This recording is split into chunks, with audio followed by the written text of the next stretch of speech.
নারী শুধু একটা শব্দ নয়, একটি অনুভব। সে কখনো মা, কখনো বোন, কখনো প্রেয়সী, কখনো স্ত্রী, আবার কখনো কেবল একজন সে যে নিঃশব্দে সাহসী, নিঃস্বার্থে ভালোবাসে আর হৃদয়ের গভীরে সবার জন্যই একখণ্ড আশ্রয় গড়ে তোলে। নারী কেবল মেঠোপথের মাটি নয়, সে সূর্যের মতো দীপ্ত, চাঁদের মতো কোমল। সে যতটা নরম ততটাই দৃঢ়। সে যখন ভালোবাসে নিজেকে ভেঙে ভেঙে ভালোবাসে, আর যখন সহ্য করতে করতে ক্লান্ত হয় তখন পাহাড়ের মতো অবিচল হয়। তার আত্মত্যাগ কখনো উপকার হয় না পরিবারের হাসিতে, তার রাত জাগা কান্না ঢাকা পড়ে সন্তানের নিদ্রায়। সে নিজের শখ আহ্লাদ বিসর্জন দিয়ে অন্যকে পূর্ণ করে তোলে। তাকে দুর্বল ভাবার ভুল করো না, তাকে চুপ থাকার মানে এই নয় সে যে অসহায়। তাকে অবহেলা করো না, কারণ যাকে তুমি বোঝো না সেই নারী তোমার জগতের ভিত্তি। তাই বলি, নারী ভীষণ দামি, কারণ সে সৃষ্টি করে ধরে রাখে আর ভালোবেসে নিজেকে হারিয়ে ফেলে অন্যের পূর্ণতায়। তাকে শ্রদ্ধা করো, ভালোবাসো, তার পাশে দাঁড়াও, কারণ সে যখন হাসে পৃথিবী হাসে, সে যখন কাঁদে নীরব হয় সমস্ত দিগন্ত।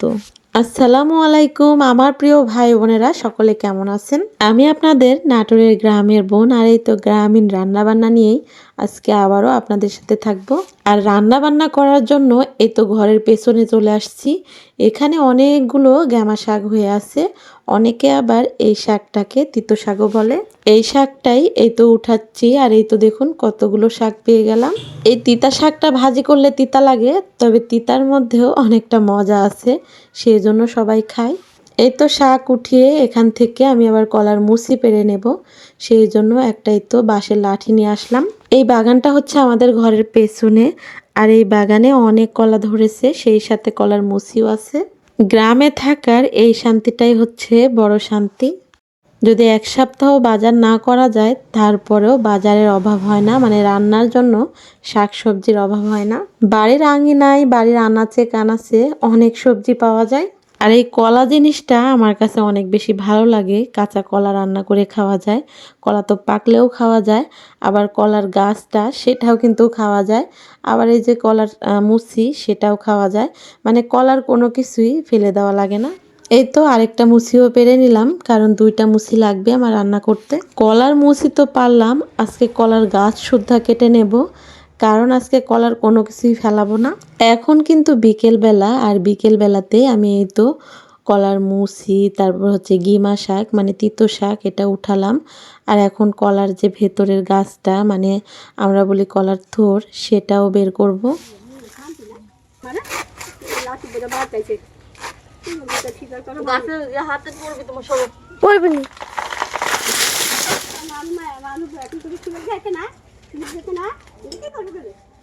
কত কাটা লাগবে?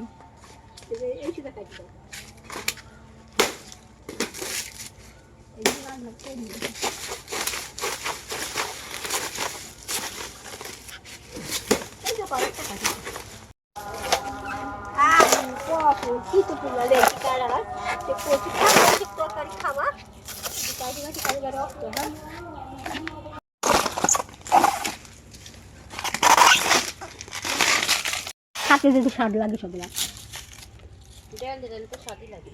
আমি মসুরের ডাল খাইনি, মসুরের ডাল খাই অমনি শাক খাতে লাগে, গরম মরি দেবো আগে খাইছি, এখন আর পারি কি শাক।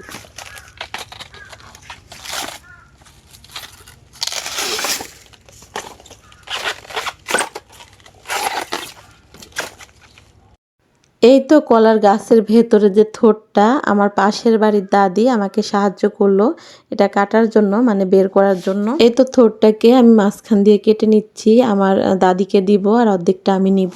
এই কলার থোরটা রান্না করলেও খেতে অনেক বেশি মজা লাগে। এই কলার থোরটা বের করতেও অনেকটা সময় লেগেছে, আবার অনেকটা কষ্ট হয়েছে, আর দাদিও অনেকটা কষ্ট করছে এই থোরটা বের করার জন্য।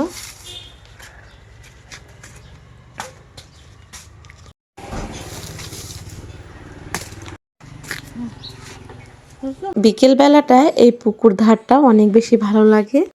পুকুর থেকে ঠান্ডা হাওয়া বাতাস এসে শরীরে লাগে আর প্রচণ্ড গরম লাগতেছিল, সেই জন্যই পুকুর ধারে বসতেছি এগুলো বেছে নেওয়ার জন্য। আর এই তো কলার মুচি আর হচ্ছে শাকগুলো এখন বেছে নেব।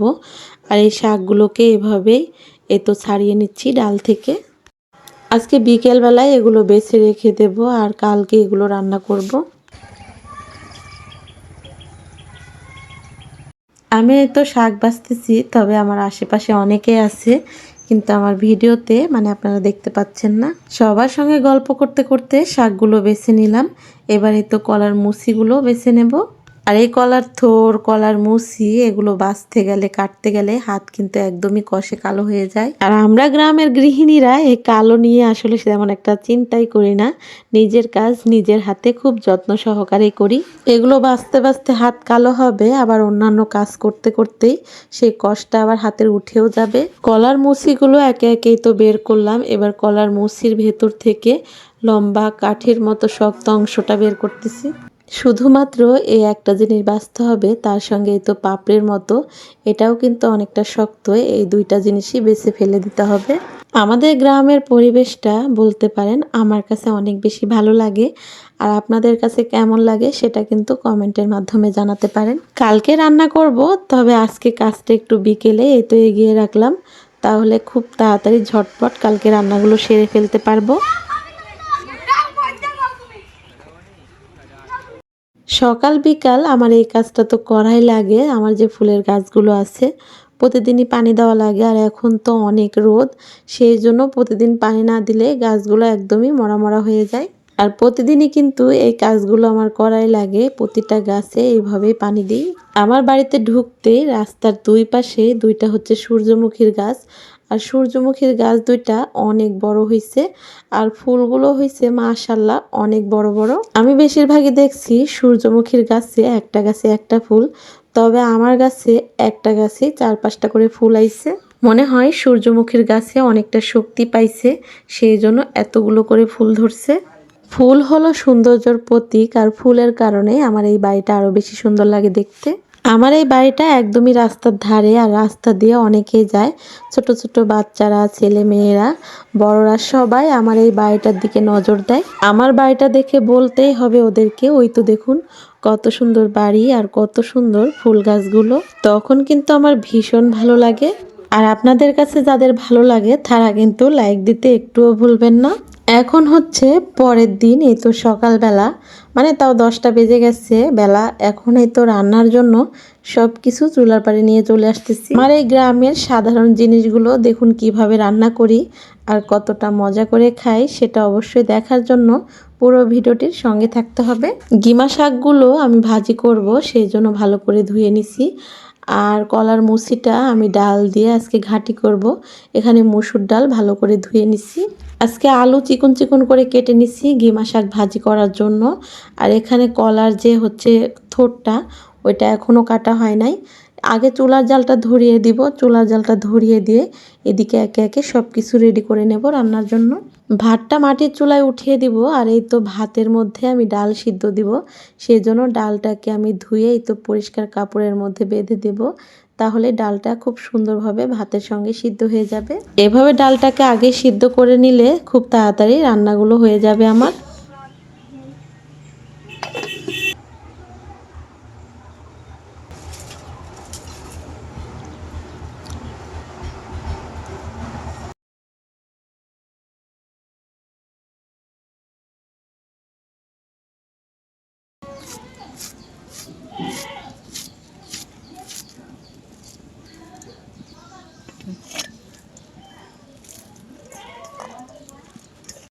চুলায় ভাত হচ্ছে, এদিকে আমি কলার মুচিটাও আমি কেটে নিলাম ছোট ছোট করে মুট ধরে।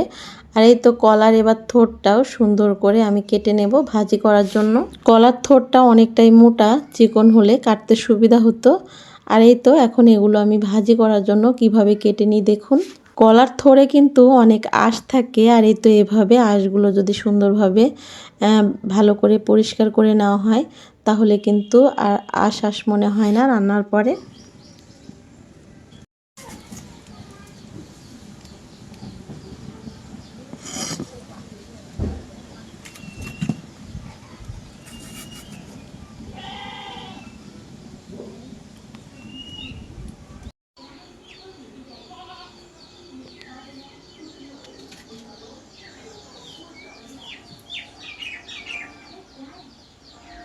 ভাজি করার জন্য এই কলার থোড়টা কাটতে আমার অনেকটা সময় লাগবে। আর এই তো দেখুন কতগুলো কেটে নিচ্ছি, আর হাতের আঙ্গুলের সঙ্গে এগুলো কিভাবে পেঁচে গেছে।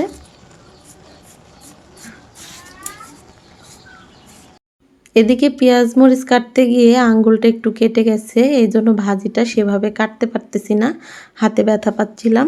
বসা ভাত রান্না করব, এদিকে কিন্তু ভাতটা হয়ে আসতেছে। এর মধ্যে তেঁতুল ধুয়ে দিচ্ছি সিদ্ধ করার জন্য। এই তেঁতুলগুলো হচ্ছে আমার পাশের বাড়ির এক চাচার গাছের। তারা গাছটা কেটে ফেলেছে, আর সেই গাছে অনেক পরিমাণে তেঁতুল ছিল, সেখান থেকে তেঁতুলগুলো এনেছি। মেয়ে বলতেছিল আম্মু তেঁতুলের ভর্তা বানিয়ে দাও, সেই জন্য যেহেতু কাঁচা তেঁতুল সেজন্য সিদ্ধ দিলাম ভর্তা বানানোর জন্যই। এখানে তো কলার মুচিটা আমি ঘাটি রান্না করব, সেই জন্য মশলা বেটে নিচ্ছি। শুধুমাত্র পাটায় আদা রসুন জিরাই এটাই বেটে নিলাম। ওদিকে চুলায় কিন্তু ভাতটা হয়ে আসতেছে, আর আমি যদি মশলা না বাটি তরকারি উঠিয়ে দিতে পারবো না চুলাতে। আর কলার যে থোরটা ওইটা কাটতে অনেকটাই সময় লাগতেছিল, তাই মাকে বসিয়ে দিছি কলার থোরটা ভাজি করার জন্য, কেটে নেওয়ার জন্য।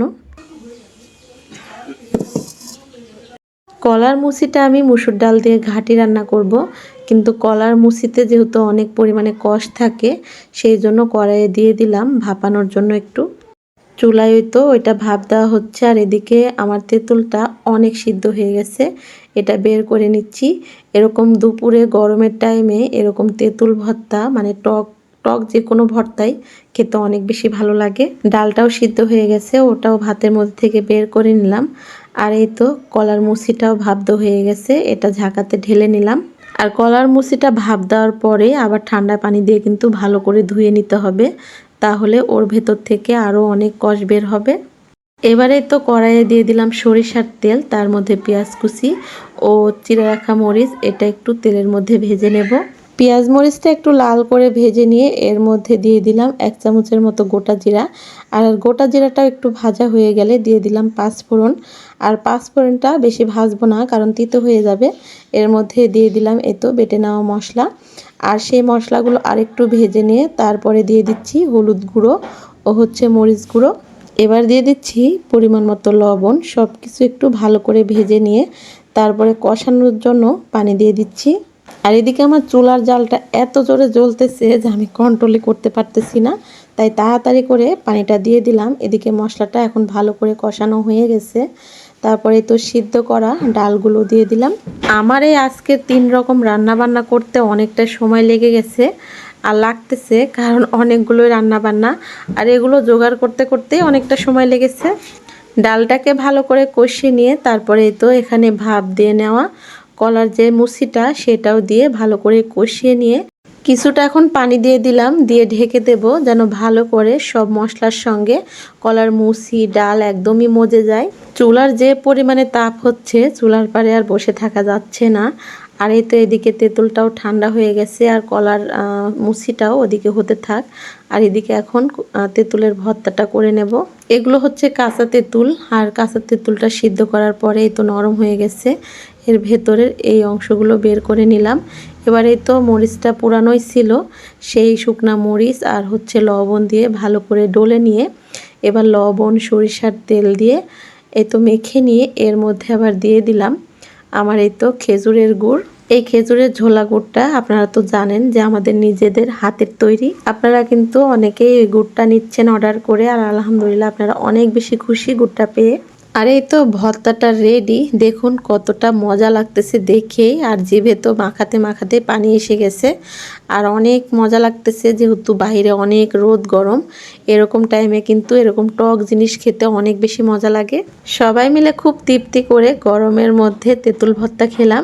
এবারে তো এদিকে ঘাটিটা করে নিচ্ছি। আমি যে জিনিসটা দিয়ে ঘাটি করতেছি সেটার নাম হচ্ছে ওড়ং, আমাদের গ্রামের ভাষায় ওড়ং বলে। আর এইটা কিন্তু বানানো হয়েছে নারকেলের খোল দিয়ে।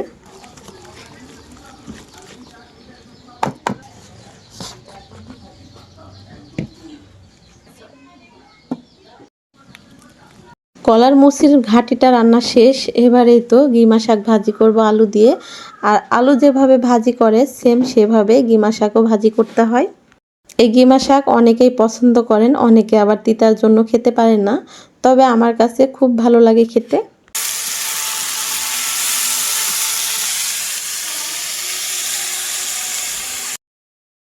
সকাল থেকে এই রান্নার জন্য গুছিয়ে নিচ্ছি, রেডি করে নিচ্ছি। তারপরেও রান্না করতে করতে দুপুরের আজান দিয়ে দিছে। এদিকে সবারই খিদা লেগে যাচ্ছে আর তাড়াতাড়ি রান্নাবান্নাও শেষ করতে হবে, সেই জন্য অনেকটা তাড়াহুড়া করতেছিলাম। এই তো ভাজিটা রান্না করে নিলাম আর দেখুন কতটা ভালো লাগতেছে দেখে। রান্না শেষে একদম বাটিতে বেড়ে নিলাম আর এখনও কিন্তু একটা রান্না বাকি আছে।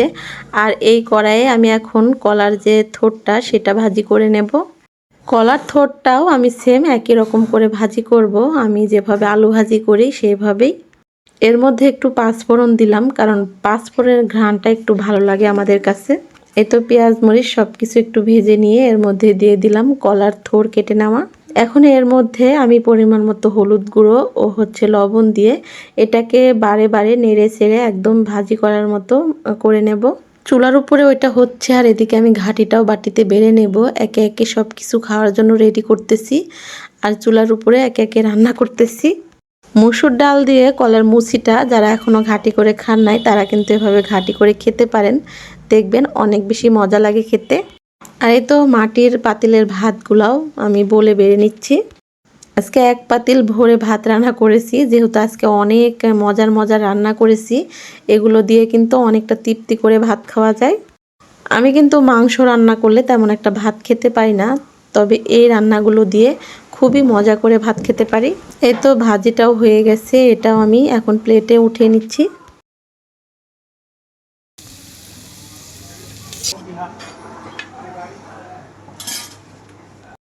এই তো একদমই রেডি আমার রান্না বান্না। আজকে রান্না বান্না আপনাদের কাছে কেমন লাগলো?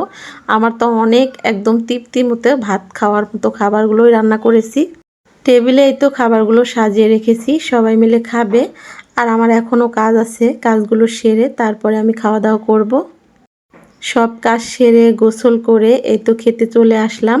আর অনেকটা খিদা লেগে গেছে এখন। যা যা রান্না করেছি সব কিছুই প্লেটে উঠিয়ে নেব। আর এরকম মজার তরকারি আসলে কোনটা রেখে কোনটা খাবো সেটা তো বুঝতেই পারতেছি না। সব কিছু দিয়ে খেতে খেতে আজকে মনে হয় অনেকগুলো ভাত খেয়ে ফেলবো। আর গ্রামের এইসব জিনিসগুলো যতটা পুষ্টিকর ততটাই কিন্তু খেতে মজার। আপনাদের কাছে আমার এই গ্রামীণ রান্নাবান্না কেমন লাগে সেটা কিন্তু কমেন্টে জানাতে ভুলবেন না। আর এই তো ভিডিওর একদমই শেষ পর্যায়ে চলে এসেছি। বিসমিল্লাহ বলে খাওয়া দাওয়াটা শুরু করব।